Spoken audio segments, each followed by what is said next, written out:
ট্রাম্পের দেশে যে মুসলিম রেফারি ঢুকতে পারেননি, ফিফা যাকে অন্যায়ভাবে বিশ্বকাপ থেকে বঞ্চিত করেছিল, সেই সোমালিয়ান রেফারিকে সর্বোচ্চ সম্মান দিয়েছে উয়েফা। মৌসুমের শুরুতেই সবথেকে বড় ম্যাচ পরিচালনা করবেন সোমালিয়ান রেফারি ওমর আরতান। সৃষ্টিকর্তা যাকে সম্মান দেন তাকে অসম্মানিত করার সাধ্য কার? কিছুদিন আগে বিশ্বকাপের জন্য যুক্তরাষ্ট্রে পা রেখেছিলেন ওমর আরতান। মিয়ামি বিমানবন্দরে তাকে আটকে দেয়া হয়। দীর্ঘ সময় জিজ্ঞাসাবাদের পর তাকে যুক্তরাষ্ট্রে প্রবেশ করতে দেয়া হয়নি। মার্কিন কর্তৃপক্ষ জানিয়েছিল ভেটিং কনসার্নের কারণে তাকে প্রবেশে অযোগ্য ঘোষণা করা হয়েছে। ফিফাও জানিয়ে দেয় যুক্তরাষ্ট্রের অভিবাসন সিদ্ধান্তে তাদের হস্তক্ষেপের কোনো সুযোগ নেই। ফলে যে বিশ্বকাপে প্রথম সোমালি রেফারি হিসেবে ইতিহাস গড়ার কথা ছিল, সেই বিশ্বকাপই আরতানের জন্য হতাশার গল্প হয়েছিল।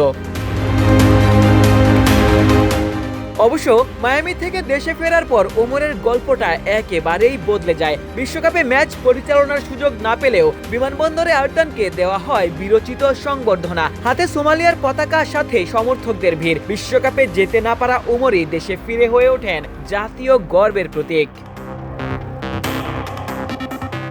ফুটবল বিশ্বে আরো বেশি সম্মান পেতেও ওমরকে অপেক্ষা করতে হয়নি। এর মাত্র একদিন পরই খবর আসে উয়েফা সুপার কাপের মতো মর্যাদাপূর্ণ ম্যাচের দায়িত্ব পাচ্ছেন তিনি। বিশ্বকাপের দরজা বন্ধ হলেও আজ রাতেই আরতানের বাঁশিতেই শুরু হচ্ছে ইউরোপিয়ান ফুটবলের সবথেকে বড় ম্যাচগুলোর একটি। প্যারিস সেন্ট জার্মেই বনাম অ্যাস্টন ভিলা। ইউরোপিয়ান সুপার কাপে মুখোমুখি চ্যাম্পিয়ন্স লিগ এবং ইউরোপা লিগের দুই চ্যাম্পিয়ন।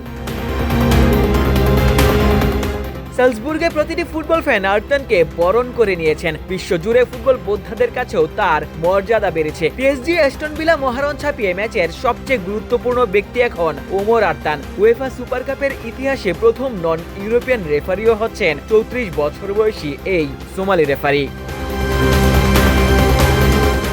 আরতানকে দায়িত্ব দিয়ে উয়েফা প্রেসিডেন্ট আলেকজান্ডার চেফেরিনো স্পষ্ট করে বলেছিলেন ফুটবল মানুষকে একত্র করার জন্য। আর আরতানের দক্ষতার প্রতি সম্মান দেখাতেই তাকে এই মর্যাদাপূর্ণ দায়িত্ব দেয়া হয়েছে। উল্লেখ্য, 2025 সালে সিএএফ এর বর্ষসেরা রেফারির পুরস্কারও জিতেছিলেন আরতান।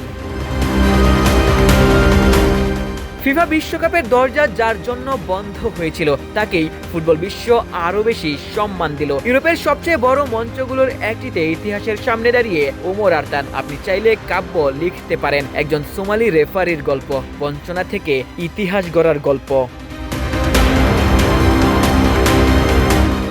আশিক সারোয়ার, নিউজ 24।